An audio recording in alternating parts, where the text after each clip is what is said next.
কাউকে আঘাত করলে খুব হিসেব করে করবেন। আঘাতটা যতটুকু করবেন ততটুকু আপনি সইতে পারবেন, কারণ আঘাতটা আপনার জীবনে ফিরে আসবেই, আজ অথবা কাল আসবেই। আপনি মরণে কইরেন না আঘাত করে খুব জিতে গেছেন। বন্ধুরা, আসসালামু আলাইকুম। যারা আমার ভিডিও দেখেন তারা ভিডিওটি কন্টিনিউ করবেন। আর আমি কিছু গুরুত্বপূর্ণ কথা বলবো, সেটা আমরা অনেকেই আছি কথার দ্বারা বা কোনো কাজের দ্বারা অনেকেই আঘাত দেয়।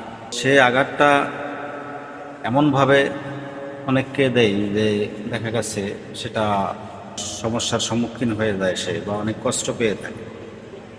তো তাই আমরা সবসময় একটা জিনিস যদি খেয়াল রাখি, তাহলে আর এই ধরনের সমস্যা হয়তো বা আমরা করব না। কাউকে আঘাত করলে খুব হিসেব করে করবেন। আঘাতটা যতটুকু করবেন ততটুকু আপনি সইতে পারবেন, কারণ আঘাতটা আপনার জীবনে ফিরে আসবেই, আজ অথবা কাল আসবেই।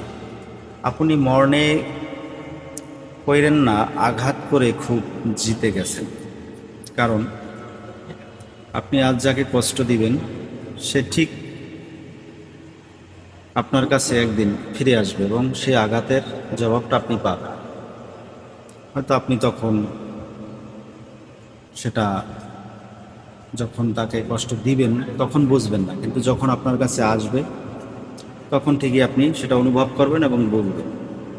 তাই বলেছি যে আপনি কাউকে আঘাত দিলে এতটুকু দেন যতটুকু আপনি সইতে পারবেন, কারণ তাহলে সেও সইতে পারবে, আপনার কাছে তো অবশ্যই একদিন আবার সেটা রিটার্ন আসবে, তাহলে আপনিও সইতে পারবেন।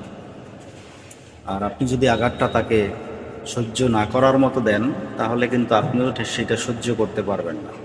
তো তখন কিন্তু আপনি অনেক সমস্যায় পড়ে যাবেন, আপনিও অনেক সমস্যায় ভুগবেন, যন্ত্রণায় থাকবেন, কারণ আপনি তাকে দিয়েছেন। তো যদি কাউকে আঘাত দিতেই হয় বা দিয়েই থাকেন, সেটা এমনিভাবে দিন যেমনি আঘাত দিলে সে সইতে পারবে, প্লাস আপনার কাছে আপনি কাউকে আঘাত দিলে সেটা রিটার্ন আসবেই, তো আপনিও যেন সেটা সহ্য করতে পারেন।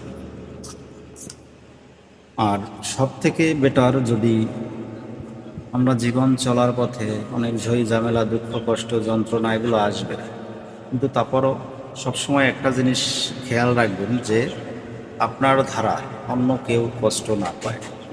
তো কাউকে কষ্ট দেওয়া থেকে আমরা বিরত থাকতে পারলে সেটাই ভালো হয়।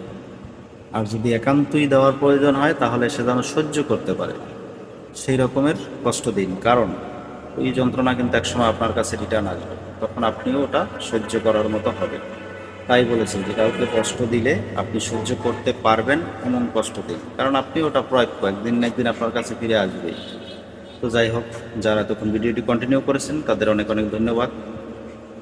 তো ভালো থাকেন, সুস্থ থাকেন। আবারও যদি বেঁচে থাকি দেখা হবে নেক্সট কোনো ভিডিওতে। আর মরে গেলে বিদায়। আসসালামু আলাইকুম, আল্লাহ হাফেজ।